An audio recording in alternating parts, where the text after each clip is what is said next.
დღევანდელ ჩვენს ეპიზოდს დავუთმობთ კაცების დერმატოლოგიურ პრობლემებს. პირველი შეცდომა, რასაც უშვებთ ხოლმე, ეს არის მშრალი პარსვა. ყველაფერი უნდა დავიწყოთ კანის ტიპის განსაზღვრით. პრობლემა ხოლმე საშხაპეებში და გამოსაცვლელ ოთახებში ფეხში შველი გადაადგილება. პროტეინი უბრალოდ ნიშნავს ქართულად ცილას, არაფერი კავშირი მას სტეროიდებთან არ აქვს. კაცები ვიცით, რომ მზისგან დაცვას ნაკლებად მიმართავენ. როდესაც საუბრობთ ყოველდღიურ მოვლაზე, ეს არის უკვე რუტინა და ამიტომ საჭიროა უწყვეტობა და მოთბინება, რა თქმა უნდა, იმიტომ რომ ეფექტი 1 და 2 დღეში, ესე ვთქვათ, არ დგება. საერთოდ ლაზერული ეპილაცია ყველაზე წარმატებული არის, როცა არის ღია ფერის კანი და მუქი ფერის თმა. ოფლიანობაც და სხეულის სუნიც ეს ნორმალური მოვლენაა. ვარჯიშის შემდეგ დაბანა, ეს არის აუცილებელი პირობა.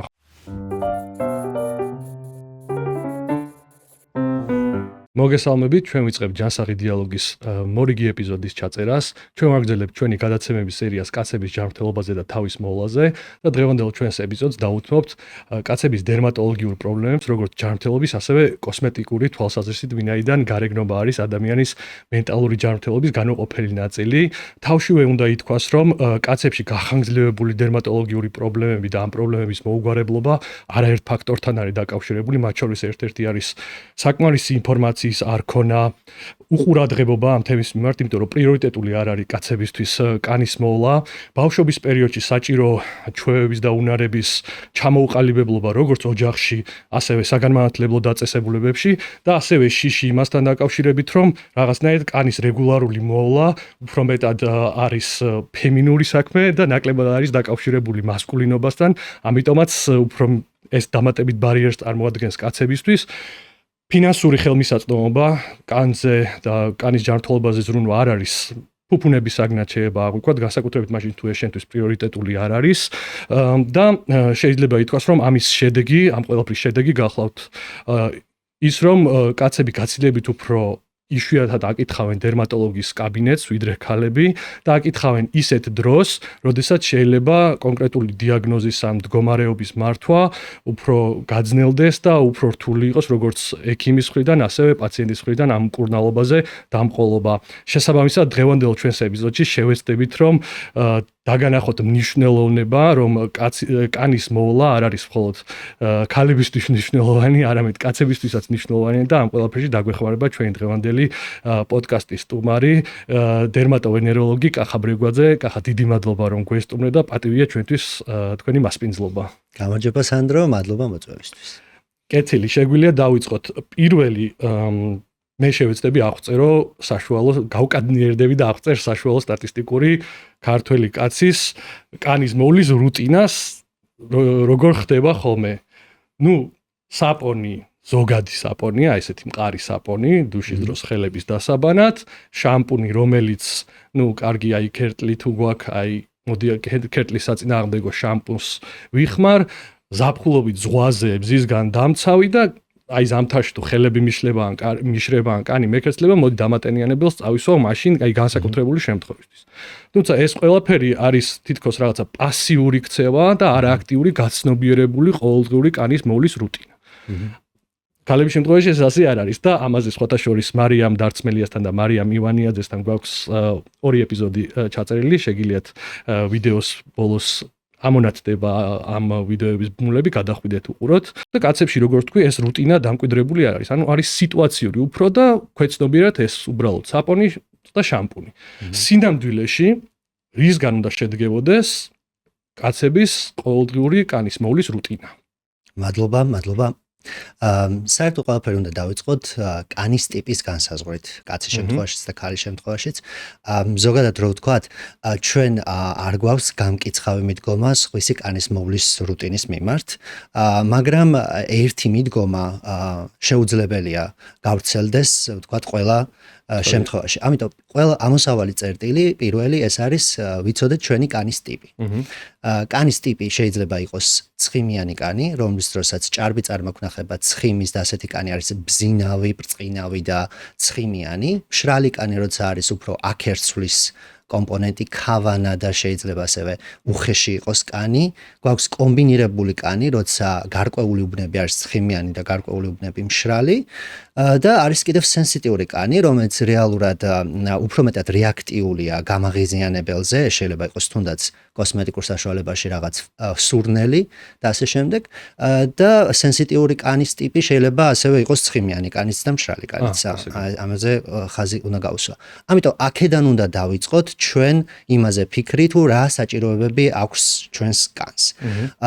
არ არის აუცილებელი და არ არის ძალიან რთული, რომ ესე ვთქვათ შევქმნათ კანის ყოველდღიური მოვლის რუტინა, რასაც ეძახიან. რეალურად ის უნდა შედგებოდეს სამი ძირითადი კომპონენტისგან. ეს არის პირველი მსუბუქი გამწმენდი საშუალება, კლენზერი, რომელიც შეიძლება იყოს სხვადასხვა ფორმულირების, კონსისტენციის, სტრუქტურის და ასე შემდეგ და კიდევ ერთხელ ვთქვათ, რომ ეს უნდა მოვარგოთ კანის ტიპს. შემდეგ ეს არის დამატენიანებელი საშუალება.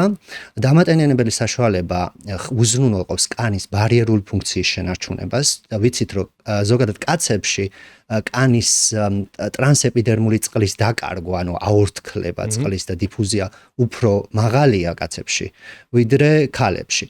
და შესაბამისად დამატენიანებელი სწორედ ამას უზრუნველყოფს, რომ ეს დაკარგვა წყლის, რაც მნიშვნელოვანია კანის ბარიერი ფუნქციისთვის, შენარჩუნებული იყოს. ჩაკეტოს ეს წყალი, ასე ვთქვათ, კანის შიგნით და არ მისცეს აორთქლების საშუალება. კი, ზუსტად ესეა. და ერთი მნიშვნელოვანი დეტალი ეს არის მზისგან დაცვა. კაცები ვიცით, რომ მზისგან დაცვას ნაკლებად მიმართავენ, თუნდაც დღეს, თქვათ, ამერიკაშიც 20%-ზე ნაკლები კაცების მოიხმარს ყოველდღიურად მზისგან დამცავს. მზისგან დამცავი არ არის მხოლოდ, ესე ვთქვათ, კოსმეტიკური მიზნით, მას მნიშვნელობა აქვს კანის კიბოს პრევენციის მიზნით და კაცებში სტატისტიკურად უფრო ხშირია კანის კიბო. 50 წლის ასაკში უკვე იწყება ამ რისკის. ზუსტად ერთ-ერთი ფაქტორიც ეს არის, ხო, მიზეზი ალბათ, რომ ეს მზისგან დამცავის არარეგულარული გამოყენება ან გამოუყენებლობა ერთ-ერთი გამსაზღვრელი არის. შეიძლება იყოს ეს ერთ-ერთი გამსაზღვრელი, ნამდვილად ესეა. მზისგან დამცავის ესე ვთქვათ, წინაღობა ხშირად არის ხოლმე მზისგან დამცავის პროდუქტის თვითონ სტრუქტურა, კონსისტენცია და ამაზე შეგვიძლია ვისაუბროთ, რომ არსებობს უამრავი ვარიანტი, რომელიც ვთქვათ, თუ ცხიმიანია და თulis ადამიანი, რომ ცხიმიანია ზედმეტად ეს პროდუქტი უკვე გვაქვს არსენალში სხვადასხვა ფორმულის და სხვადასხვა კონსისტენციის პროდუქტები. ამიტომ არ არის აუცილებელი, რომ თქვათ, ვინაიდან წარმოდგენა გვაქვს, რომ ეს არის ძალიან greasy, ცხიმიანი საშუალება და ამიტომ არ მინდა რომ კანზე წავისვა, ყოველთვის შესაძლებელია შევარჩიოთ ისეთ საშუალება, რომელიც იქნება, ასე ვთქვათ, მსუბუქი და ადვილად მოსახმარი, ესე რომ ვთქვათ. კეთილი.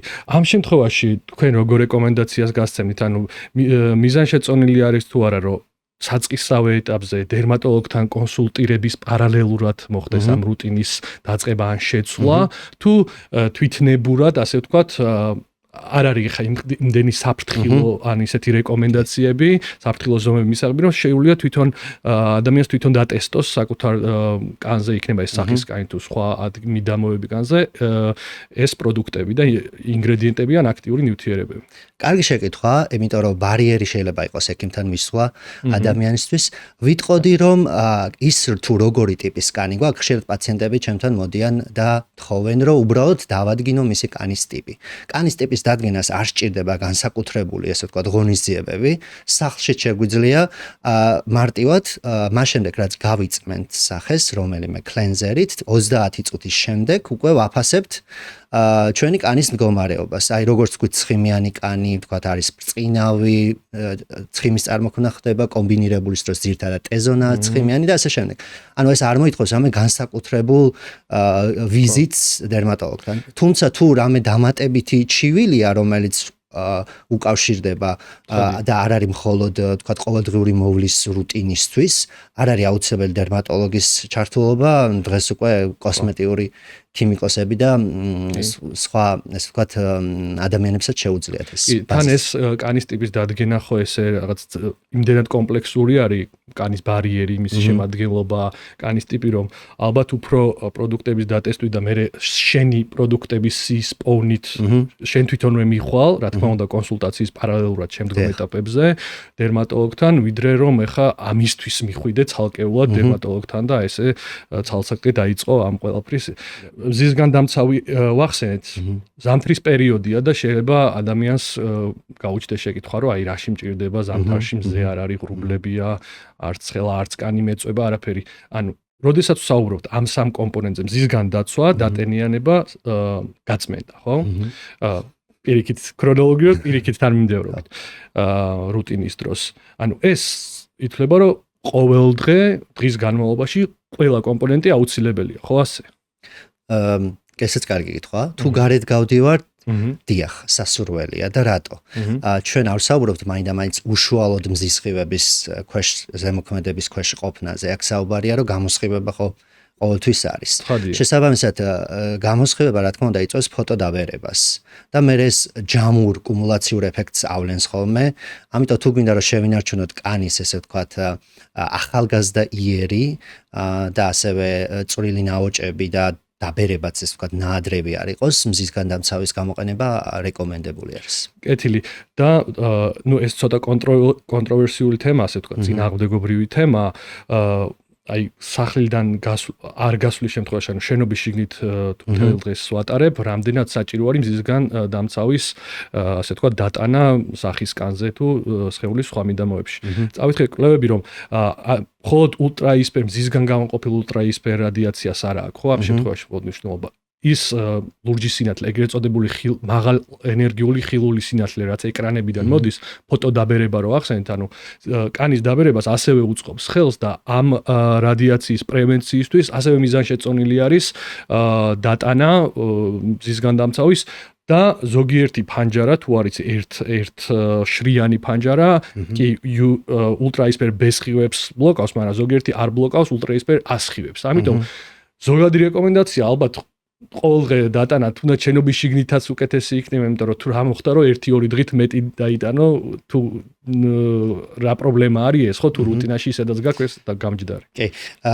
ეხლა მაგალითად თუ სამუშაო სივრცე ესე გვაქვს მოწყობილი, რომ მზე ანათებს, რა თქმა უნდა, და ეხლა უკვე გვაქვს, ასე ვთქვათ, SPF-ი შეიძლება არ იყოს დამოუკიდებელი, ანუ დამატენიანებელი თან კომბინირებული არის ხშირად და ერთი პროდუქტის სახით მოხმარება აღარ ქმნის რაღაც გასაკვირს. ოღონდ ხაზგასმით უნდა აღვნიშნო, რომ თვითონ მზისგან დამატენებაშიც არის გარკვეული დამატენიანებელი კომპონენტები, მაგრამ არა ვთქვათ ისეთი კონცენტრაციით ან რაოდენობით წარმოდგენილი, როგორც იქნებოდა ან კომბინირებული ან ცალ-ცალკე პროდუქტის შემთხვევაში. კეთილი. კიდევ ერთი სწორი მოლოდინები რო შევქმნათ ჩვენს მსმენელს და მაყურებელს.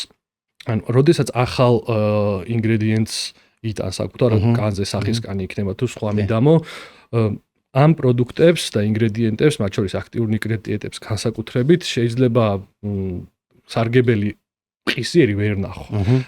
ანუ რა არის ის მოლოდინი, ანუ ზუსტად ეს კიდევ ერთი ბარიერი არის ხოლმე, რომ შენ რაღაცა მყისიერ შედეგს ვერ ნახულობ, თითქოს რაღაცას აკეთებ ყოველ დღე, მაგრამ შედეგი არა აქვს. აი სინამდვილეში რა აუხსნათ, რა ბენეფიტი აქვს და მეორე მხარეც რო განვიხილოთ, ანუ რა ხდება იმ შემთხვევაში, თუ დავინახეთ, რომ რაღაცნაირად ეს ჩვენ კანს არ მოუხდა, ან სიწითლე, ან მუწუკი გამოგვივიდა, ან ასე უნდა შევწყვიოთ თუ არა ამ ახალი პროდუქტის გამოყენება, თუ ეს ახალი დაწყებული გვაქვს. კი.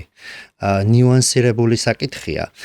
მოდი დავიწყოთ აქედან, რომ როდესაც საუბრობთ ყოველდღიურ მოვლაზე, ეს არის უკვე რუტინა და ამიტომ საჭიროა უწყვეტობა და მოთბინება, რა თქმა უნდა, იმიტომ რომ ეფექტი 1 და 2 დღეში, ესე ვთქვათ, არ დგება.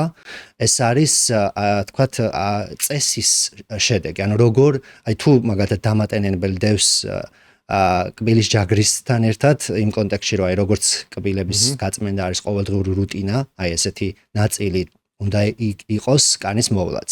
არ არის რომ ერთი კვირა, ვთქვათ, მოვლი კანს, მე ჩავაგდებ, მე ისევ დავიწყებ, ეს მიდგომა არ გვადგება. აქ არის საჭირო ყოველდღიური მიდგომა. რაც შეეხება თვითონ პროდუქტებს, მრავალფეროვანია ნივთიერებების არჩევანი და ყველას თავისებურება ახასიათებს. მაგალითისთვის, რეტინოიდების შემთხვევაში დასაწყისში შეიძლება იყოს პირიქით გამწვავებაც ხოლმე და სხვადასხვა სტრატეგიები არსებობს, როგორ მივაღწევთ ტოლერანტობას.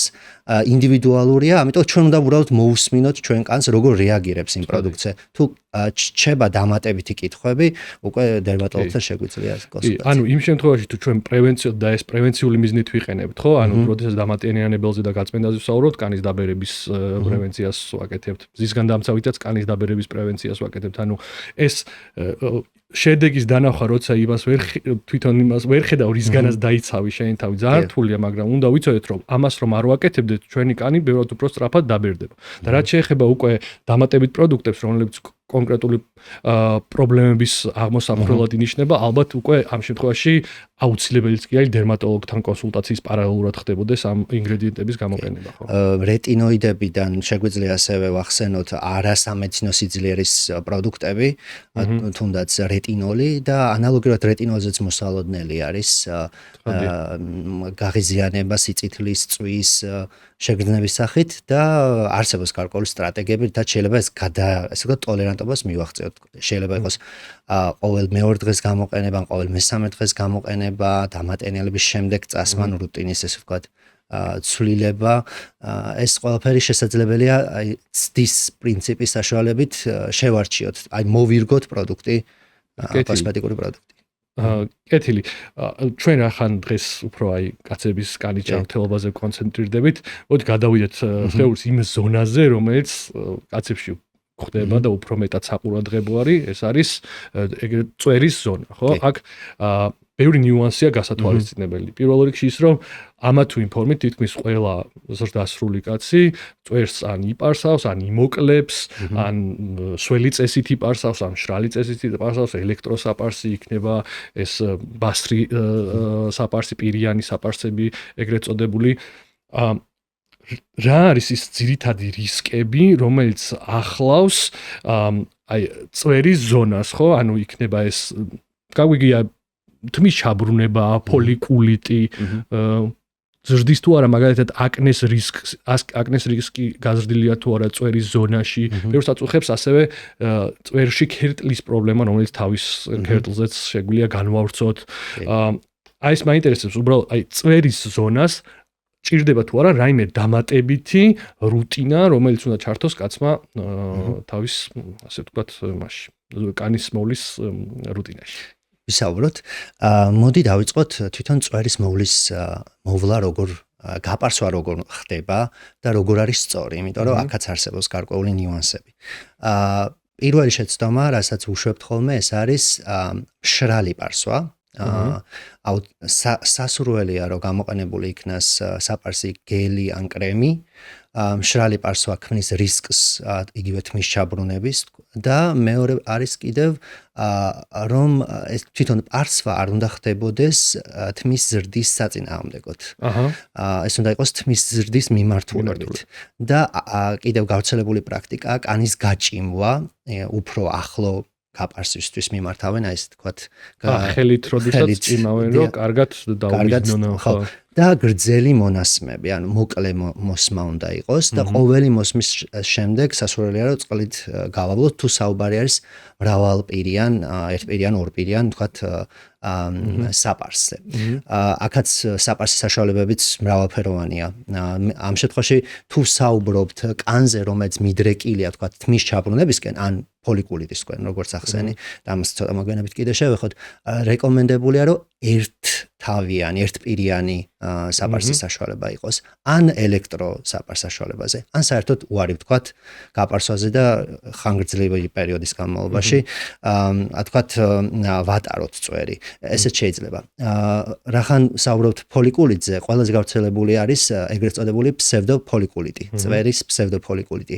ეს არის როცა თმის, ესე ვთქვათ, სვლა ხდება, იმიტომ რომ როცა პარსავთ ხო ბასრდება და უცხო სხეულის რეაქციას იწვევს კანში, რაც გამოვლინდება გამონაყრის სახით, შეიძლება აკნესაც გავდეს. თუმცა შეიძლება ასევე იყოს ფოლიკულიტი, რომელიც ბაქტერიული ინფექციით არის გამოწვეული, ხშირად ფსევდოფოლიკულიტი და ფოლიკულიტი ერთად არის. აი სწორედ ამის პრევენციისთვის არის მნიშვნელოვანი პარსვის სწორი ტექნიკის შენარჩუნება, იმიტომ რომ ფსევდოფოლიკულიტის ბარბე პირდაპირ არის კავშირში გაპარსვასთან, ესე რომ ვთქვათ. მეორე არის ჭარბი ჰიგიენა. ესეც მნიშვნელოვანია, იმიტომ რომ გამოშრობა ზედმეტი კანის თუ ვიყენებთ განსაკუთრებით საპონს, ეს არის მყარი საპონი, რომელიც ძალიან გრძელჯაჭვიან სურფაქტანტებს შეიცავს, ანუ გამწმენდებს რეალურად, რაც აშრობს კანს და ასევე მუხტი აქვს დადებითი და ეს კიდევ უფრო იწვევს გამშრალებას. და როდესაც ვიყენებთ თუ წვერს ვატარებთ პროდუქტებს, ზეთებს, მძიმე ზეთებს, თქვათ შეიძლება იყოს ზედმეტად გრიზი ცხიმიანი ნივთიერებები, შესაძლებელია ესე ვთქვათ აკნეს პროვოცირებაც მოვახდინოთ ამ შემთხვევაში. კეთილი. ერთპირიანი და ორ და სამპირიანი საპარსები ახსენეთ. აი რა სხვაობა არის? რატომ არ შეიძლება მაგალითად სამპირიანის გამოყენება? უფრო ანუ რამ ბევრჯერ უფრო მეტად რისკია გაღიზიანების თუ რა არის ძირითადი მიზეზი? აი რომელი საპარსი აი ესე რომ ავიღოთ კანის უსაფრთხოებისთვის ელექტროლი საპარსი ჯობია რომელიც ასე ვთქვათ ნულზე პარსავს თუ ნულზე ამპარსავი ჩვეულებრივი მექანიკური საპარსები. კი, კარგი კითხვა. ახლო პარსვა არ არის ზოგადად რეკომენდებული, მაგრამ აქაც საჭიროებიდან გამომდინარე არის. აი მაგალითად რა ვიყოთ, თუ ჩაბრუნებისკენ გვაქვს მინდრეკილება და საერთოდ ფსევდოფოლიკულიტია, ამ შემთხვევაში რეკომენდებულია, რა თქმა უნდა, იყოს ერთი ან მაქსიმუმ ორთავიანი. იმიტომ რომ ასე ჩაბრუნების პრევენცია უკეთესად ხდება. მაგრამ აი თუ თქვათ პაციენტს აქვს აკნე და აკნეს დროს უფრო ასე ვთქვათ სენსიტიური საკითხია გაპარსვა, აი თუ ეს არის ძალიან ანთებითი ცისტური აკნე, საერთოდ არ არის რეკომენდებული და არ შეიძლება ასევე თვითონ ელემენტებზე გადატარება. მაგრამ აი აქ ვინაიდან თუ გაპარსვის აუცილებლობა არის და არ არის ვთქვათ ეს ცისტური ან ძალიან ანთებადი აკნე, პირიქით შეიძლება მრავალპირიანი მოკლე მონასმი, მრავალპირიანი საპარსი თუ უფრო რეკომენდებული იყოს. მიზანშეწონილი იყოს. კეთილი. და თავისთავად აი თუ იპარსავს და ჩვენ რუტინა ვთქვით ხო გაწმენდა დატენიანება მზისგან დაცვა. საჯდება აქ პარსვა, ანუ საჭირო არის თუ არის პარსვის წინა რუტინა, რამე ანუ ქაფის გელის დატანით და პარსვის შემდგომი რუტინა და თუ და არ ღვევს თუ არა კანის ბარიერს პარსვა. კარგი იქნება თუ შხაპის მიღების შემდეგ მოხდება გაპარსვა. ნოტიო კანზე. და იმიტომ რომ კანი არის დატენიანებული, ხოლო თუ ძალიან მშრალია კანი, რეკომენდაციას გავუწევდი რომ დატენიანება მოხდეს და დატენიანების შემდეგ უკვე საპარსი გელის ან ქაფის გამოყენება და გაპარსვა. შეიძლება გაპარსვა იყოს ძალიან გამომშრობი კანისთვის, თუ ვიყენებთ ცხელ წყალს, ანუ უნდა იყოს გრილი წყალი და არც ცივი არ უნდა იყოს და ასევე მნიშვნელოვანი არის რომ როდესაც ვიპარსავთ იყოს მოკლე მონასმი, ანუ არ იყოს ხანგრძლივი და დაწოლით, ესე ვთქვათ ზემოქმედება, მარაც უფრო ესე ვთქვათ ნაკლებად ტრამვირებული იქნება, უკეთესია და დავაკვირდეთ ნაკაწრებს ან დაზიანებებს, რომელიც შეიძლება ამ მიდამოში გაჩნდეს. და თვითონ პარსვის შემდგომ თუ არის მიზანშეწონილი ისევე დავატენიანებული დატანა, მე კიდე ზისგან დავწევი ხო, იმიტომ რომ ის ხო მექანიკურად გაშორებს, მაგრამ მე ალბათ ისევ ის რუტინით უნდა დავაბრუნოთ, არა? ნამდვილად. დატენიანება კარგია. თუმცა აქაც გავითვალისწინოთ, რომ ბევრი პროდუქტი, რომელიც შეიძლება კაცებისთვის იყოს განკუთვნილი, ასე ვთქვათ, შეიძლება იყოს ალკოჰოლის შემცველი, რაც სპირტის შემცველი, რაც ძალიან გამომშრობია ხოლმე. ამიტომ აქაც ჯობია რომ ეს იყოს მსუბუქი დამატენიანებელი საშუალება და არა გამომშრობი, ესე ვთქვათ. კი, იმიტომ რომ ისიც ხშირად გამიგია რომ კი თქვენ ეს ფოლიკულიტი ახსენეთ, მაგრამ უბრალოდ ადამიანი იპარსავ და რომ იპარსავს ამის შემდეგ თუნდაც აი ტანსაცმლის შეხებაც კი, პერანგის შეხებაც კი თუ აი ყელიანი პერანგიაცია და უბრალოდ მცირედი ხახუნიც კი ისე აღიზიანებს ამ კანს, რომ აი მცირე ბუშტუკოვანი თუ რაღაცა აი ბამფებს რო ეძახიან, ესეთი გამონაყარი ჩნდება. აი ამის პრევენცია როგორ არის შესაძლებელი? ხო, აქაც მნიშვნელოვანია არის ყველას კანი სხვადასხვანაირად რეაგირებს გამაღიზიანებაზე. ამიტომ არის მნიშვნელოვანი დატენიანება, ბარიერის, ესე ვთქვათ, მთლიანობის უზრუნველყოფა იმისთვის, რომ მინიმუმამდე დავიყვანოთ და თუ ესეთი პრობლემა მეორდება, რა თქმა უნდა, მაშინ რეკომენდებულია, რომ დერმატოლოგთან კონსულტაცია გავიაროთ, რომ შევაფასოთ რა მიზეზით არის ეს პრობლემა გამოწვეული. კეთილი და რა ინტერვალებით უნდა იცვლებოდეს ეს საპარსი და თუ არის საერთოდ მიზანშეწონილი ამ საპარსების გაზიარება ესეც. ხო. სხვა შორის ზოგადად რეკომენდაცია არის, რომ 5-7 გამოყენების შემდეგ საშუალოდ უკვე უნდა მოხდეს გამოცვლა. გაზიარება ცალსახად და ერთმნიშვნელოვნად არ არის რეკომენდებული და ასევე არ არის რეკომენდებული სველ გარემოში დატოვება, აი საშხაპე კაბინაში მაგალითად საპარსის დატოვება, იმიტომ რომ ეს ქმნის კარგ ნიადაგს, ესე ვთქვათ, პათოგენის გამრავლებისთვის. არ უნდა გავაზიაროთ არავისთან პირადი მოხმარების ნივთები და როგორც თქვი, ეს უნდა შეიცვალოს, იმიტომ რომ დაბლაგვებული სამართლებლის პირი ან საპარსის პირი კიდევ უფრო ხელს უწყობს, რომ ჩაბრუნება მოხდეს თუნდაც ის. ანუ ჩაბრუნების რისკიც იზრდება თუ დიდი ხანს არ ვცვლით. კეთილი, რახან ქერტლი ვახსენეთ. კაცებში რამდენიმე მიზეზის გამო ეს ქერტლი უფრო ხშირია ხოლმე ვიდრე ქალებში. თუ შეგვიძლია ვისაუბროთ ამ ქერტლის რა არის ეს ქერტლი რეალურად? შეიძლება ვეძახით თუ არა ქერტლს სხვადასხვა რაღაცას, ანუ შეიძლება მშრალი კარის აქერცვლასაც ქერტლს ვეძახით და კიდე სხვადასხვა რაღაცებს ვეძახით, რაც რასაც უფრო კომპლექსური მიზეზები აქვს. რა არის ქერტლის მიზეზი და რა არის ამ ქერტლთან გამკლავების ასე არამარკეტინგულად, ასე ვთქვათ, რეალისტური გამკლავების გზა. კი. რეალურად უნდა შევაფასოთ რა სიხშირით როგორია ჩვენი კანის მოვლის რუტინა. დავიწყოთ აქედან. ეს ხო არ არის ჭარბი, ვთქვათ, ჭარბი ჰიგიენა, რაც შეიძლება ხელს უწყობდეს გამოშრობას, ან ხო არა გვაქვს უბრალოდ გენეტიკურად მშრალი კანი. და ქერტლი რეალურად სამედიცინო ტერმინი არის სებორეული დერმატიტი. ვერ ვიტყვი რომ ეს ზუსტი ერთი შემიძლია ვთქვა რომ ეს გამოწვეულია ამ მიზეზით.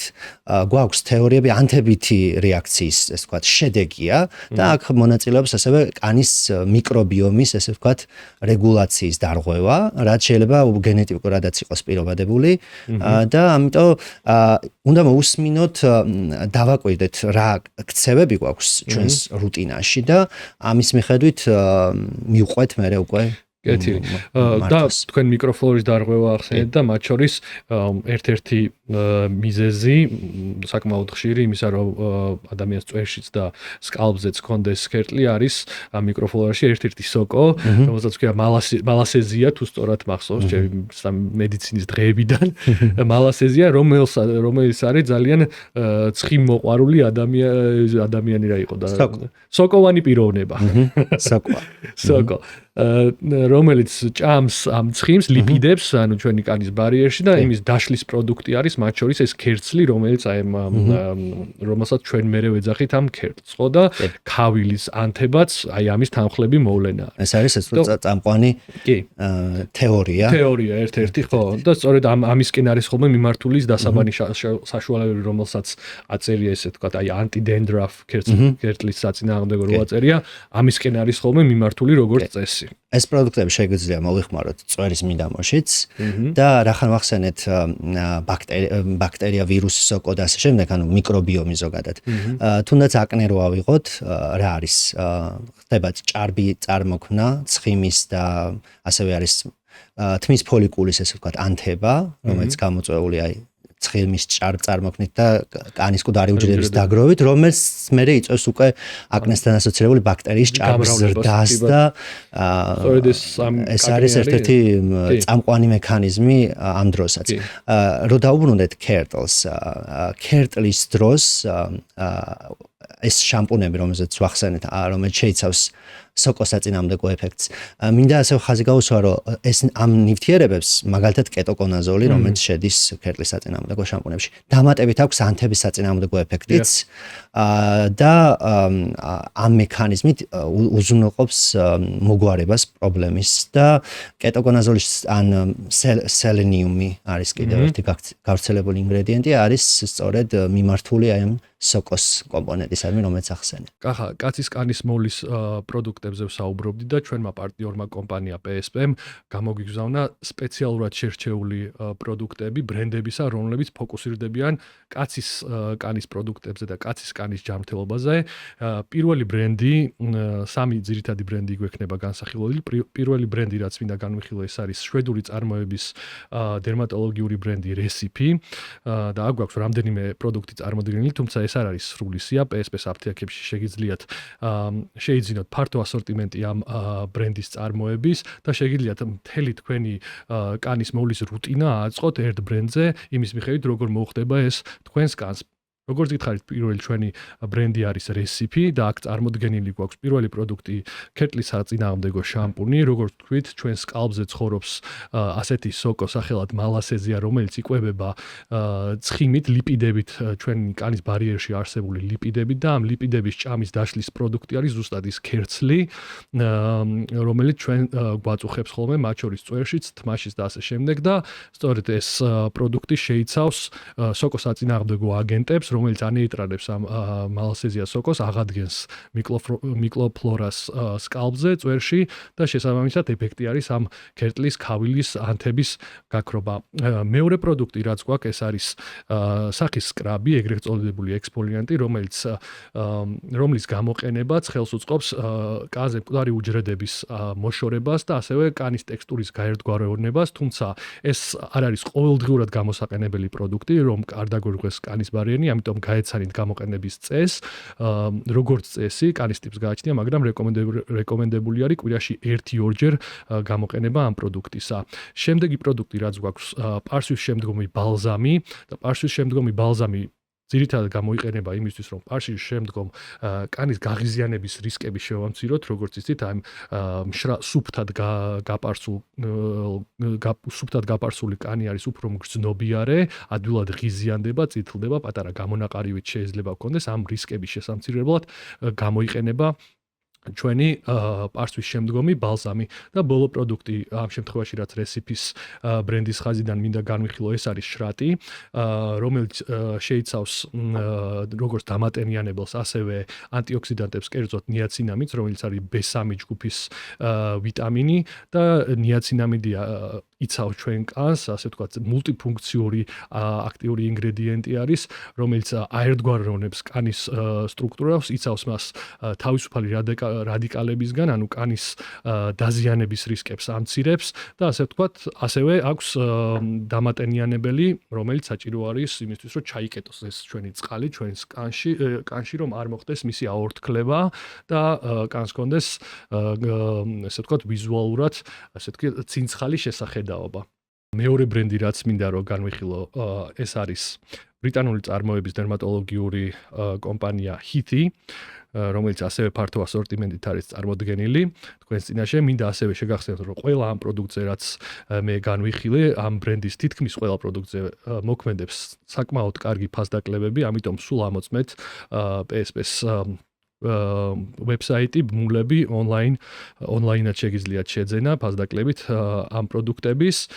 პირველი პროდუქტი, რაც მინდა განვიხილო, ეს არის სახის დასაბანი, რომელიც შეგიძლიათ ყოველდღურად გამოიყენოთ, როგორც დილის რუტინაში, ასევე საღამოს რუტინაში, ასევე გაერთიანებული დასაბანი თავისა და ტანის, როგორც გითხარით, ეს პროდუქტები მორგებული არის კაცის კანის ტიპებზე მეტად, ანუ უფრო ცხიმისკენ მიდრეკილ, აკნესკენ მიდრეკილ და კომბინირებულ კანებზე, ამიტომ იდეალური არის ეს პროდუქტები კაცებისთვის და როგორც გითხარით, ეს ბრენდები ასე ვთქვათ, კაცების ხასს მიყვებიან და პროდუქტებს ზუსტად იმ ნიშანთვისებებს არგებენ, რომელთაც ხასიათდება კაცის კანი. შემდეგი პროდუქტი, რაც გვაქვს, ეს არის დამატენიანებელი, ანუ შეგვიძლია ამ ორი პროდუქტის გამოყენების შემდეგ, დასაბანი პროდუქტების გამოყენების შემდეგ გამოვიყენოთ დამატენიანებელი და ასევე პარსვის პროდუქტები, პირველი საპარსი კრემი, რომელიც პარსვის წინ უნდა გამოვიყენოთ, სანამ დავიტანთ საპარს, იმისთვის რომ შემცირდეს ხახუნი და დარბილდეს კანი, რაც შემდგომში ანთების რისკებს ამცირებს და კანის გაღიზიანების რისკებს ამცირებს და შემდგომ პარსვის შემდგომი ბალზამი, კრემი, რომელიც ისევ და ისევ ამცირებს ანთებას და გაღიზიანების რისკებს, ეს უკვე პარსვის შემდგომ. მესამე ბრენდი და მათი პროდუქტების ხაზი, რაც მინდა წარმოგიდგინოთ, ეს არის პოლონური წარმოების დერმატოლოგიური ბრენდი Pharmacerisi.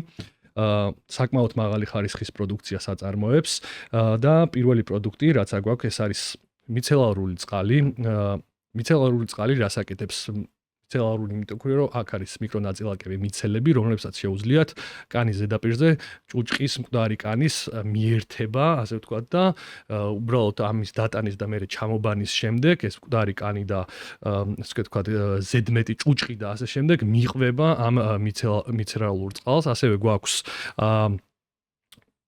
სახის გამწმენდი კაფი, სახის ღრმა წმენდისთვის და ეს პროდუქტი განსაკუთრებით სასარგებლო და კარგი გამოსაყენებელია ადამიანებისთვის, ვისაც აქვს ცხიმიანი კანი და კომბინირებული კანი, აი T რომ აწერია, ეს ზუსტად ამას ნიშნავს, T-ზონა არის ეს ნაწილი და ცხვირის ნაწილი, აი T-ს ფორმას აკეთებს. სწორედ ამიტომ აქ ამ ადგილებში ეს ცხიმიანობა უფრო მეტი არის ხოლმე და ეს პროდუქტი განსაკუთრებით ცხიმის კაკნესკენ მიდრეკილი ცხიმიანი კანისთვის და კომბინირებული კანისთვის განსაკუთრებით მნიშვნელოვანი და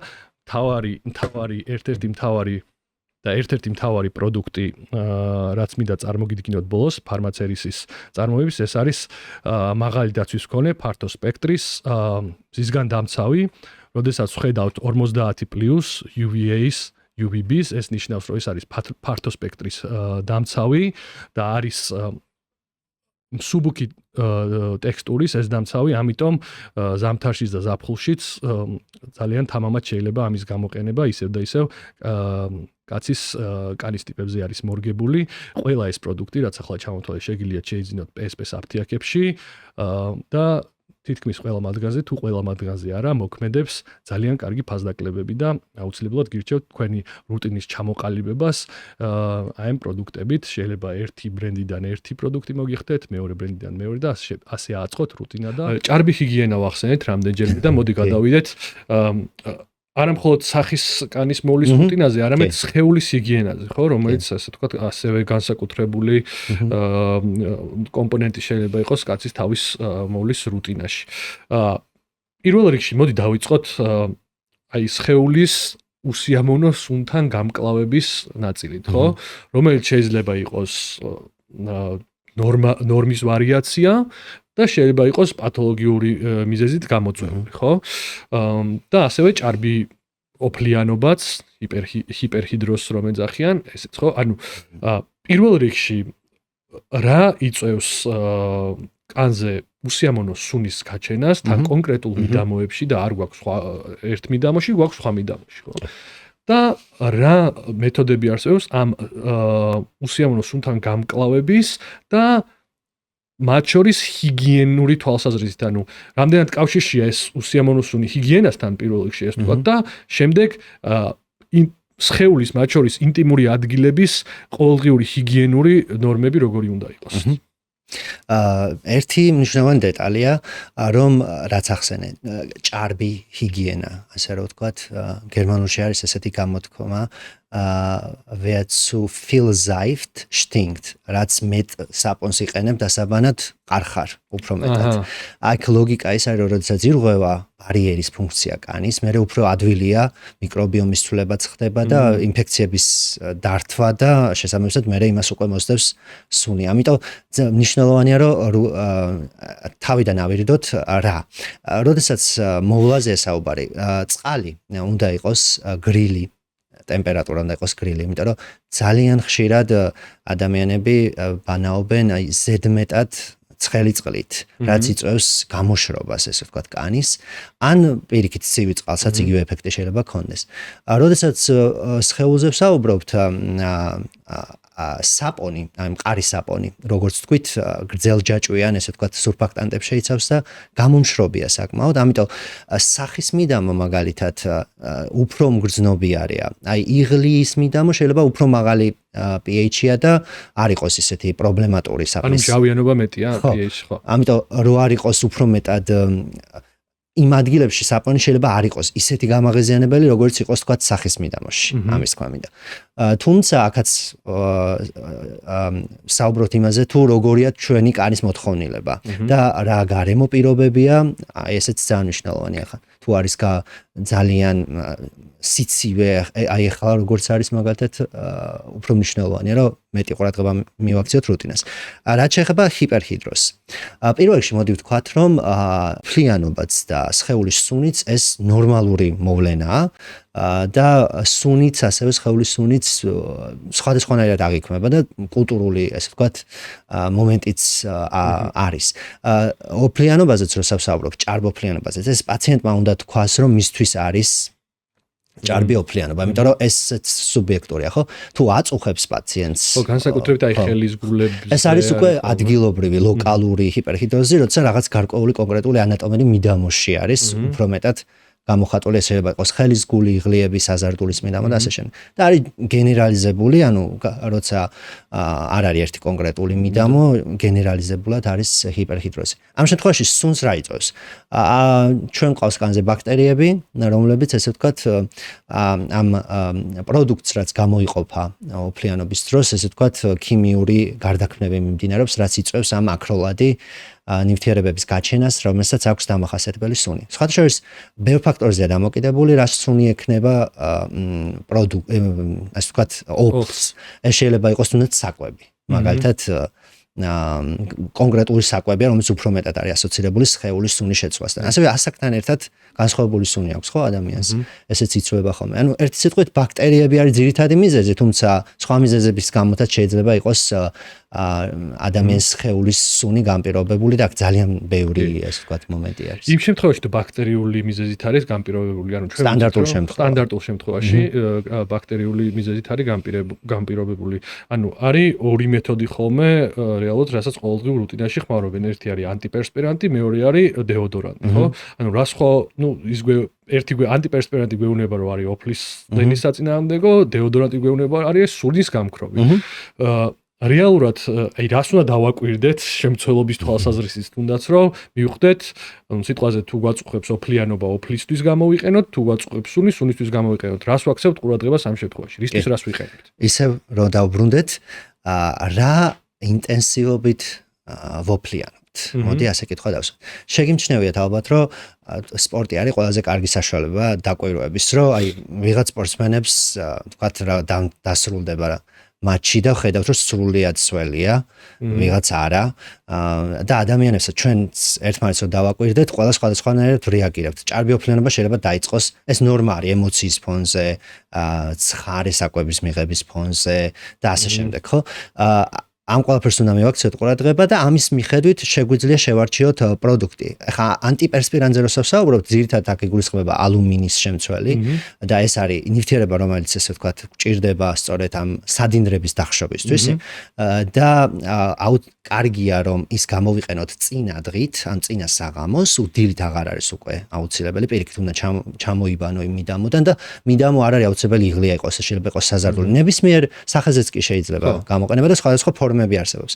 აი ალუმინის კონცენტრაცია განსაზღვრავს სიძლიერეს პროდუქტის, თუმცა გაღიზიანების პოტენციალი ეზრდება, რა თქმა უნდა. ამიტომ ვამბობ, რომ რამდენი ესე ვთქვათ, რა მიზნიდან გამომდინარე და რამდენად ვოფლიანობთ. აქედან გამომდინარე ხდება ეს. დეოდორანტი უბრალოდ შენიღბვის მომენტი გამოდის, ის არ უზრუნველყოფს ბაქტერიების აღმოფხვრას. თვითონ სადინდრების დახშობას. სადინდრის დახშობის გარეშე შეუძლებელია, რომ ოფლ წარმოქმნის პროცესი შევამციროთ, ხო? და რა თქმა უნდა, ალუმინთან არსებობს ბევრი, ასე ვთქვათ, კითხვის ნიშანი პაციენტებში, ვინაიდან ფიქრობენ, რომ ეს არის, ვთქვათ, ენდოკრინული დარღვევების გამოწვევი, ან შეიძლება იყოს სიმსივნის გამოწვევი და ასე შემდეგ. არანაირი, ესე ვთქვათ, ევიდენსი, მტკიცებულება უკაცრავად არ აგვაქვს, რომ აი ეს ვთქვათ, რომ ასე არის. ანუ არ არის ეს თემა, არ უნდა იყოს ეს თემა სპეკულაციის საგანი რეალურად და ასევე ხაზი უნდა გაუსვათ, რომ პროდუქტები, რომლებიც არ შეიცავს ალუმინს, ზოგჯერ გაცილებით უფრო არაბიუჯეტურია, ესე ვთქვათ, ვიდრე ალუმინის შემცველი. არ და ალუმინი არის, რომელიც საქმეს აკეთებს. ხო, და ალუმინია, რომელიც არის რეალურად ყველაზე ეფექტური საშუალება ამისთვის. როგორც თქვი, არ არის რატომღაც ხშირად წარმოუდგენთ, რომ ეს არის განკუთვნილი მხოლოდ იღლიების მიდამოში, არ არის რეალურად. თუმცა თუ არის გენერალიზებული ჰიპერჰიდროზი, იქ უკვე სისტემური დასალევი მედიკამენტები ან სხვა მიდგომები არის ხოლმე საჭირო. მიზეზი შეიძლება იყოს არა ვთქვათ პირველადი, არამედ იყოს სხვა პრობლემიდან გამომდინარეც. ამიტომ ეს უკვე სამედიცინო პრობლემა როცა ხდება მეორეულად სხვადასხვა შინაგანი ფაქტორების გათვალისწინებით შეიძლება იყოს ენდოკრინული დისფუნქცია და ასე შემდეგ, იქ რა თქმა უნდა სხვა მიდგომა არის საჭირო. კეთილი. და შეიძლება ვიღაცას გაუჩნდეს კითხვა, რომ აი სადინერებს თუ ბოლკლავთ, სად მიდის ეს ოფლი მაშინ? აი არ არის პრობლემა, გადანაწილება ხდება, ასე რომ შეიძლება შარდის სახით გამოიყოს, ან სხვა საოფლი სადინერი. თვითონ ალუმინიც შარდით გამოიყოფა და პრობლემა არ არის. კეთილი, ანუ არანაირი რა თქმა უნდა უკუჩვენება ამას კითხვის ნიშნები არ აქვს. არა. ერთადერთი შეიძლება იყოს გამღიზიანებელი, განსაკუთრებით სახის მიდამოზე, ამიტომ ან მარსვის შემდგომ უშუალოდ სწრაფად დატოვება. არ უნდა წავისვა ეს სվել და დაზიანებულ კანზე. აი თუ ნაკაწრებია ვთქვათ, არ არის რეკომენდებული, რომ აი ამ ნაკაწრებზე დავიტანოთ, ესე რომ ვთქვათ, მნიშვნელოვანი არის, რომ კანის ბარიერი იყოს ეს ვთქვათ მთლიანი ალუმინის შემცველი ანტიპერსპირანტის დატანამდე. კეთილი. რახან აი ჰიპერჰიდროზიც ვახსენეთ, მინდა რომ აი ერთი ფეხი ჩავდგათ ამ სპორტული დერმატოლოგიის თემაში უკვე და აღწეროთ ან დასაწყისისთვის მოვნიშნოთ ის მდგომარეობები, რომლის პრევენციაზეც უნდა ზრუნავდეს ადამიანი, რომელიც არის მაგალითად სპორტსმენი, ან ათლეტი, ან რეგულარულად დადის სპორტდარბაზში, ან შეიძლება ითქვას არა სპორტდარბაზში, არამედ ცურვაზე, ან წყალში ეწევა ფიზიკურ აქტივობას, ან ფიზიკური აქტივობა ჩაცმული ეწევა, ხო? ამ შემთხვევაში რისი რისკები იზრდება? მოდი ჯერ დავიწყოთ იმ შემთხვევაში თუ ეს ადამიანი დანამატებს არ იღებს და მეორე შემთხვევაში ამ ანაბოლურ დანამატებს ეგრეთ წოდებულ სტეროიდების ფონზეც რისი რისკი იზრდება, ესეც ვთქვათ. დავიწყოთ მარტივი და ეს არის ტანსაცმელი, როდესაც ვთქვათ ვარჯიშობთ სავარჯიშო დარბაზში, დავრბივართ გარეთ, ან ასე შემდეგ. არ შეიძლება ამ ტანსაცმლის მეორედ გამოყენება მისი გარეცხვის გარეშე. ესეც ხშირი პრაქტიკაა, რომ ვთქვათ უცებ გადაიცმევ ისევ იგივეს, რომლითაც წინა დღეს ივარჯიშე. აი ეს არ შეიძლება და თვითონ ქსოვილიც უნდა იყოს სწორად შერჩეული. სავარჯიშოდ, როდესაც მივდივართ, მასალა რისგანაც დამზადებული არის, მნიშვნელოვანია, რომ აი არ იწვევდეს, ასე ვთქვათ, შეკავებას და უნდა დავაკვირდეთ, რომ თუ გვაქვს, თქვათ, კანზე, იმიტომ რომ ვარჯიშის სხვადასხვა ინტენსივობით შეიძლება იყოს და შეიძლება გქონდეს, თქვათ, ბუშტუკები, ეგრეთ წოდებული მაზოლები სხვადასხვა ადგილას, აუცილებელია, რომ ეს დავფაროთ და ასევე პრობლემაა ხოლმე საშხაპეებში და ასე ვთქვათ, გამოსაცვლელ ოთახებში ფეხში შველი გადაადგილება, ამ რისკი არის, რომ სოკოვანი ინფექციების ასე ვთქვათ განვითარება მოხდეს, ამიტომ აუცილებელია ჩუსტის გამოყენება. რაც შეეხება აუს კონკრეტულად, აუში ჩასვლამდე შხაპის მიღება და ამოსვლის მერეც შხაპის მიღება აუცილებელია. და რა თქმა უნდა, მნიშვნელოვანია ასევე მივაქციოთ ყურადღება, რომ არ მოხდეს გადახურება. იმიტომ რომ რისკია გადახურება, რომ თქვათ კანს შეექმნას გარკვეული პრობლემები.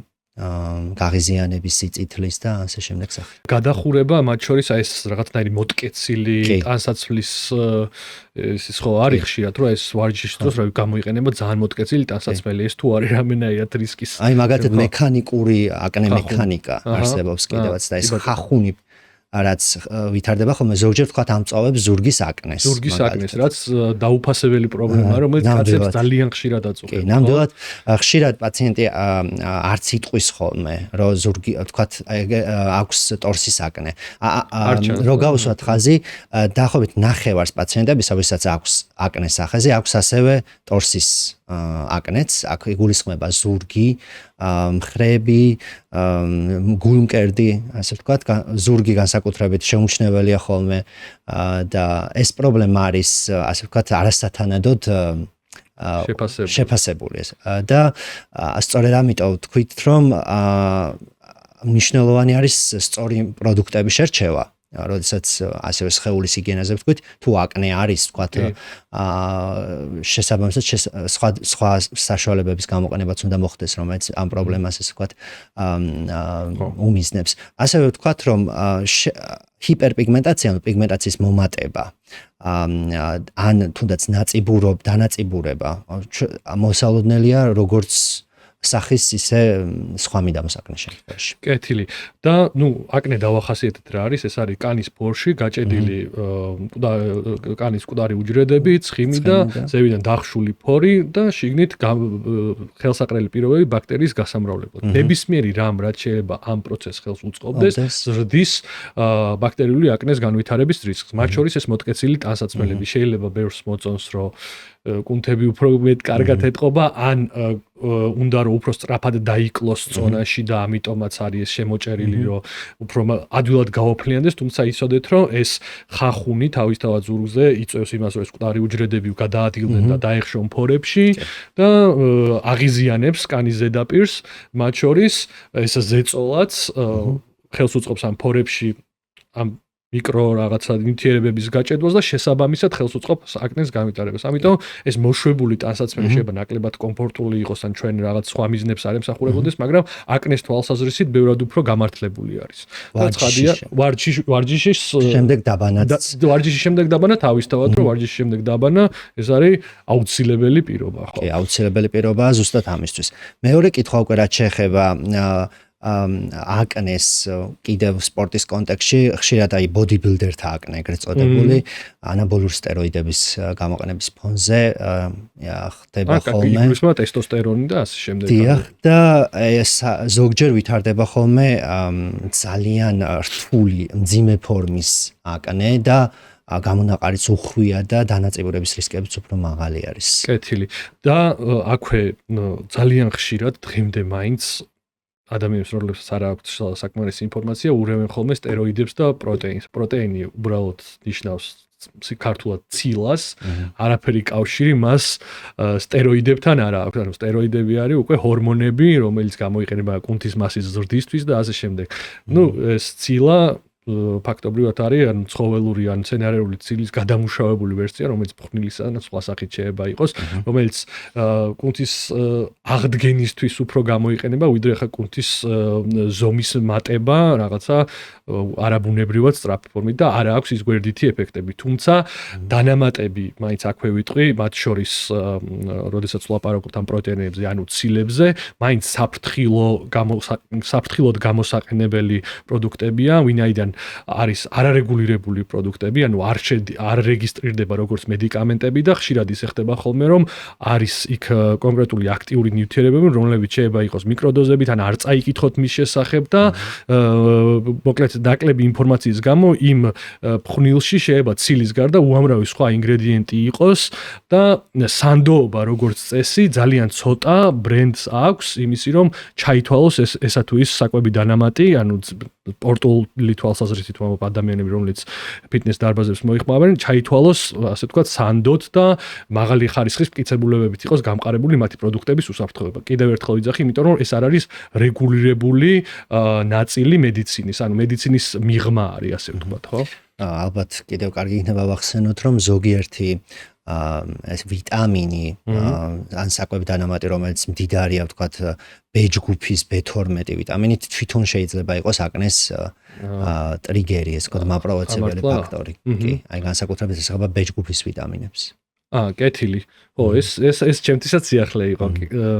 კეთილი, შეგვიძლია ყველაზე სტიგმატიზებულ და ესე ვთქვათ, უფრო უხერხულ თემაზე გადავიდეთ კაცებისთვის, მაგრამ მე როგორც ყოველთვის ვიძახი, რომ როდესაც ჯანმრთელობას ეხება საქმე, იქ უხერხულობის ადგილი არ არის. ესთეტიკური მედიცინა, ხო?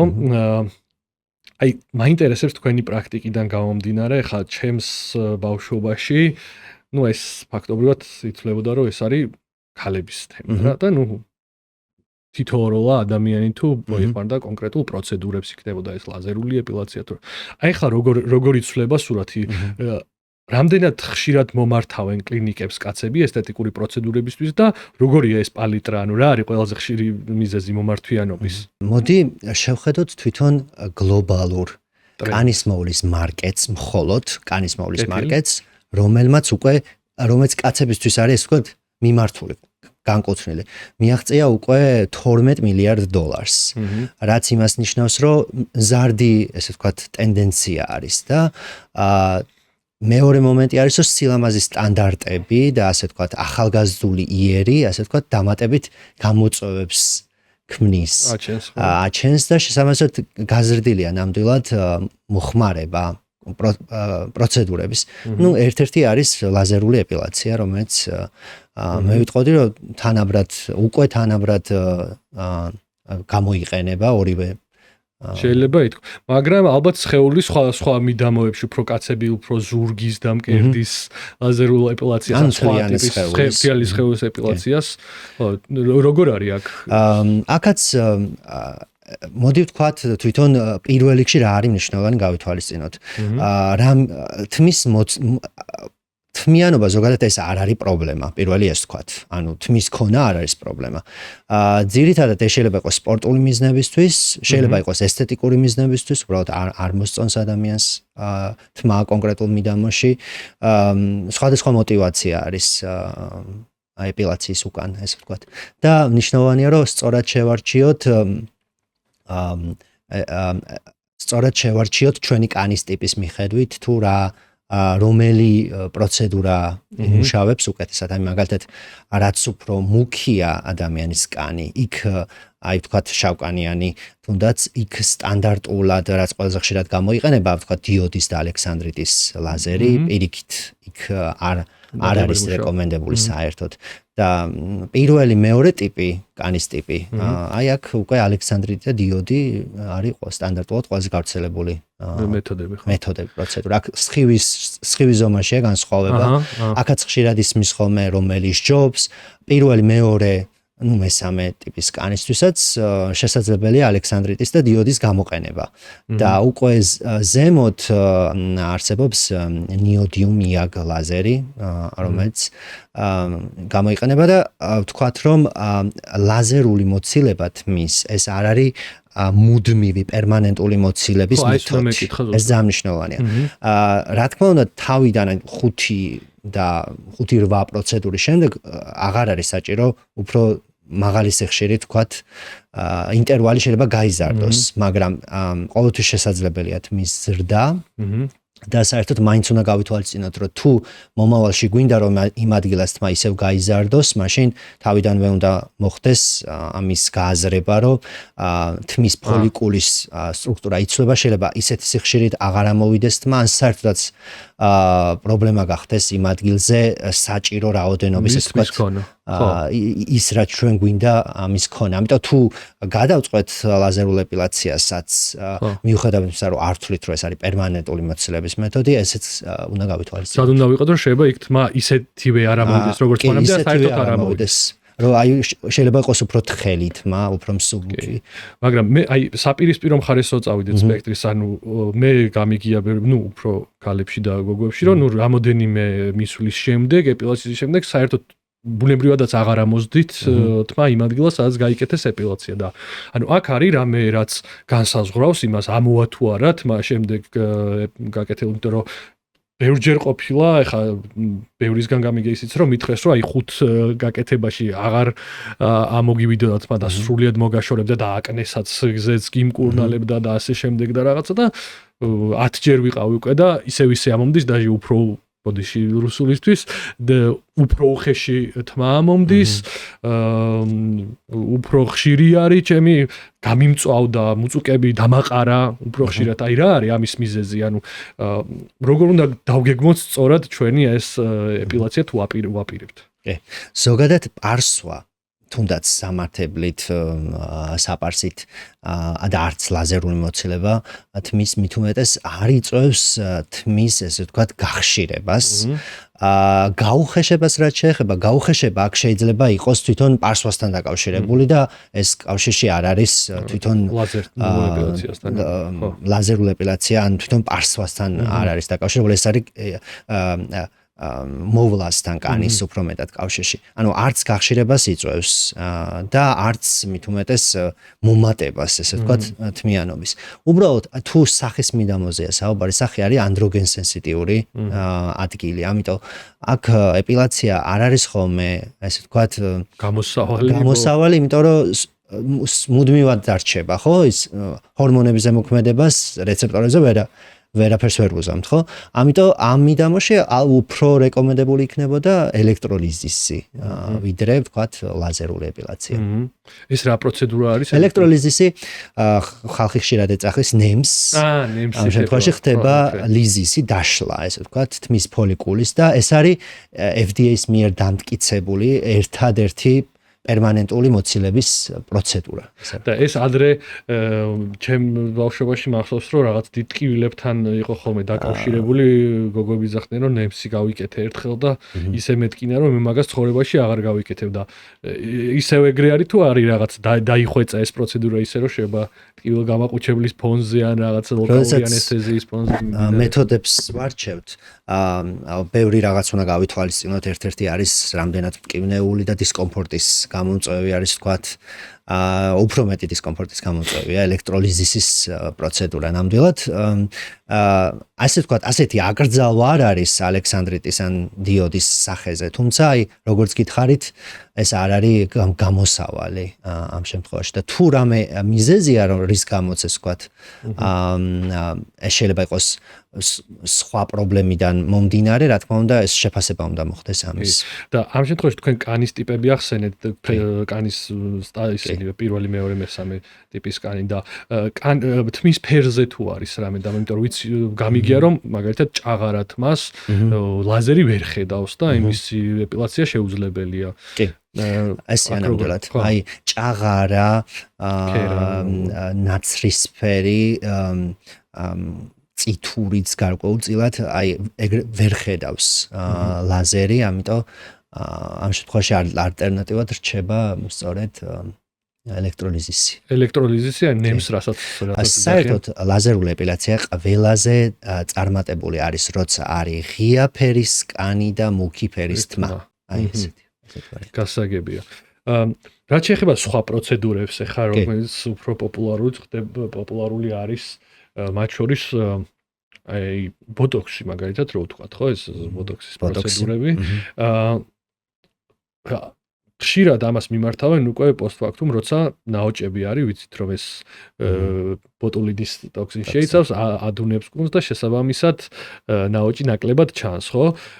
თუ აქ ამ პროცედურას პრევენციული ხასიათით, თუ სიტყვაზე ჯერ არ გაქვს, იკეთებ და უფრო გვიანდება, ასე ვთქვათ, ამ დანაოჭება თუ კანის ეგრეთ წოდებული დაბერების პროცესი. გამიჭირდება ესეთი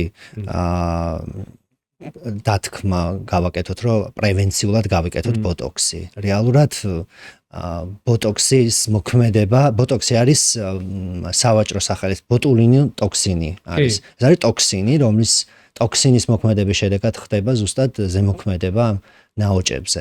ამიტომ ეს ინდივიდუალურად უნდა შეფასდეს და პრევენციულად, ესე ვთქვათ, ვერ ვიტყოდი, რომ პრევენციულად შესაძლებელი არის. თრომბოციტებით გამდიდრებული პლაზმა თერაპია. აი ეს რაც გულისხმობს და ეს ხო არ გადის აი ესეთი ტიპის უფრო რაღაცა მკაფიო დანახვად, ვიზუალურად დანახვად პროცედურებში. აი ეს რაც გულისხმობს და აი ეს თუ არის უკვე პრევენციული ხასიათის ღონისძიება. აი პლაზმის ჩანაცვლებას თუ შრატებს რო ეძახიან. მოლოდინები რაც არსებობს კონკრეტული კოსმეტიკური პროცედურების მიმართ, განხილული უნდა იყოს თვითონ პროცედურის წინ, როდესაც ხდება პაციენტის კონსულტირება. როდესაც ეს არის ეგრეთ წოდებული დატენიანების და კანის რეგენერაციის ხელშემწყობი ქმედებები, ესე რა ვთქვათ. აქ მოიაზრება თუნდაც აი ეს თრომბოციტებით მდიდარი ინექცია. რა თქმა უნდა, პრევენცია სანამ ამას მივმართავთ, რა თქმა უნდა, გარკვეული ეფექტი არის, მაგრამ კიდევ ერთხელ გავიმეორებ, რომ აქ საუბარია ყოველდღიურ მოვლაზე. ანუ ყოველდღიური მოვლა გულისხმობს იმ რუტინას, რითაც დავიწყეთ. ეს არის დაბანა, მერე უკვე დატენიანება და მზისგან დამცავი. შეუძლებელია რომ რაღაც ერთი კონკრეტული პროცედურით, რაც არ უნდა იყოს, შენარჩუნდეს ეს ახალგაზრდა იერი და ნაოჭებისგან თავისუფალი კანი აი ამ პროცედურების საშუალებით მხოლოდ ან თუ არა გვაქვს კანის მოვლის რუტინა და ყველაზე მთავარი თუ არ ვახდენთ პრევენციას ფოტოდაბერების მზისგან დამცავის ყოველდღიური გამოყენებით. საღამოს და ღამის საათების გარდა ცხადია თუ როდესაც ეს ეგრეთ წოდებული ულტრაისფერის სხივების ინდექსი რომელიც თქვენ smartphone-ებში შეგიძლიათ ნახოთ ყოველდღე აი weather რო არის აპლიკაცია iOS თავისი აქვს Android თავისი აქვს იქ ყოველთვის წერია იმ მომენტში რა არის თქვენ გეოგრაფიულ სარტყელში თუ მიკროლოკაციაზე ეს ულტრაისფერი ინდექსი თუ ეს ნულს უტოლდება ისგან დამცავის გამოყენების საჭიროებაც აღარ არის. მოდი ერთ ესთეტიკურ პროცედურასაც შევეხოთ ფილერები. ჩვენ როგორც ვთქვით კაცებს ხშირად აქვს შიში რომ არ ჩაითვალოს მათ იქცევა უფრო ფემინურად რაღაც სოციალურად მიუღებლად იმიტომ რომ რაღაცა ითვლება რომ ეს არის ქალების ხსევა თუმცა ამ ფილერებით მათ შორის ზუსტად იმ სახის არეში მაგალითად მიდამოების გამოკვეთა შეიძლება რაც უფრო მასკულინურ ნიშანთვისებად აღიქმება მაგალითად ეს ჯოულაინს რო ეძახიან ყბის ხაზი ნიკაპი და ასე შემდეგ ეს რამდენად ეფექტური არის და რამდენად ხშირი არის ამაზეც მომართვიანობა ასე ვთქვათ. მე თავად არ ვაკეთებ ესთეტიკურ პროცედურას, მაგრამ ტრენდი არის აი ეს ჯოულაინის გამოკვეთა არის აღმავალი, იმიტომ რომ ითვლება რომ ეს უფრო მასკულინური შესახედაობის მომცემი არის ესე ვთქვათ და ამიტომ გავრცელებული პროცედურა გახდა სელებრიტებს შორისაც. ხო, მე მაქვს რა ქვია, ჩალო ეგრეთ წოდებული raccoon eyes რო ეძახიან, კვერნის თვალები, აი ამოღამებულივით რო არის ვინაიდან თხელი მაკანის ის ზარღვები უფრო მეტად ჩანს და არის ამოშავებული. ამისთვის თუ არსებობს რაიმე პროცედურა? პირველ რიგში ისევ აუცილებელი არის კანის ადეკვატური დატენიანება, დამატენილების გამოყენება, ცილი, ნაკლები სტრესი და ჰიდრატაცია. ასე საკმარისი რაოდენობით. ეს გამიჭირდება ესთეტიკური პროცედურებიც არის ხელმისაწვდომი გარკვეული ესთეტიკური პროცედურები, რომლებიც ვთქვათ დამატებითი მაგრამ კიდევ ერთხელ ვამბობთ, რომ გრძელვადიან პერსპექტივაში ის რაც ჩამოთვალი არის ყველაზე მნიშვნელოვანი ამ მუქი ჩრდილების ესე ვთქვათ პრევენციისთვის. და გრძელვადიან პერსპექტივაში ერთი რაც ძალიან მნიშვნელოვანია რომ აღვნიშნოთ საქართველოში კაცების მოსახლეობის ნახევარზე მეტი ბოლო კვლევებით არის თამბაქოს რეგულარული მომხმარებელი. თამბაქოს რეგულარული მომხმარება არის პირდაპირ დამაზიანებელი კანის. აქ კომპლექსური მექანიზმი მუშაობს და თამბაქო აზიანებს არა მხოლოდ კანს, როგორც ჩვენს ყველაზე დიდ ორგანოს, არამედ ორგანოთა ყველა სისტემას, მათ შორის კანს. ამიტომ ესეც გასათვალისწინებელი არის, რომ კანის დაბერების ერთ-ერთი პრევენციის ფაქტორი არის თამბაქოს მოწევის შეწყვეტა. კეთილი ერთი რაც თქვით რომ თუ დრო დაგვრჩებოდა და მე მგონი გვაქვს ამის დრო თავისუფლება მივიცეთ ვილაპარაკოთ ტატუებზე და ტატუთი გამოწვეულ რისკებზე ან ქცევის ცვლილებაზე რაც თან უნდა ახდეს ტატუს გაკეთებას ანუ მოსამზადებელ პერიოდს და ტატუს გაკეთების შემდგომ პერიოდს. მათ შორის მაინტერესებს სადაც ტატუს იკეთებს ადამიანი ის ნაწილი კარგად აღარ ჩანს ხილული აღარ არის ის დაზიანებები ხო რაც შეიძლება იქ იყოს.